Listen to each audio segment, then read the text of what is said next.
মানুহে দিছে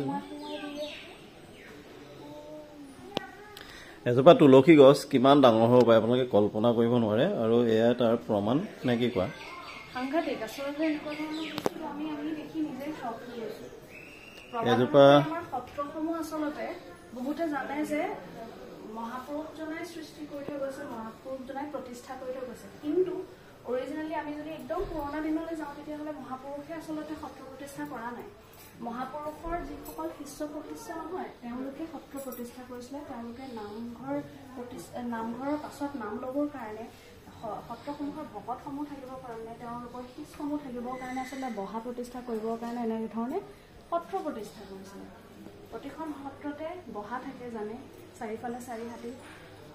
আৰু এইটো হৈছে সেই আউনীহাটীৰ পুৰণা লাই খুঁটা যিটো পাহাৰী তুলসী গছ বুলি লিখা আছে আমিতো নাজানো বাৰু কিন্তু আমি এখন ফলকখন এবাৰ দেখাই দিয়া মই এবাৰ কৰিলোঁ দেখুৱালো চন্দ্ৰকান্ত সিংহৰ দিনৰে দেখিছে নহয় ইয়াতে গোটেইখিনি লিখা আছে 1760 শকৰ ভিতৰত এই লাই খুঁটাটো প্ৰতিষ্ঠা কৰা হৈছে কি প্ৰকাণ্ড আপোনালোকে চাওক গা গছজোপা তুলসী গছ আচৰিত বিস্ময়কৰ বস্তু এটা বস্তু কিমান বস্তু আছে আচলতে অসমীয়া সংস্কৃতিত কিমানখিনি বস্তু আমাৰ চাবলগীয়া পঢ়িবলগীয়া শিকিবলগীয়া আছে এই সত্ৰসমূহত এনেকুৱা ধৰণৰ জাগালৈ আহিলেহে আচলতে গম পোৱা যায় আৰু আছে আৰু দেখোন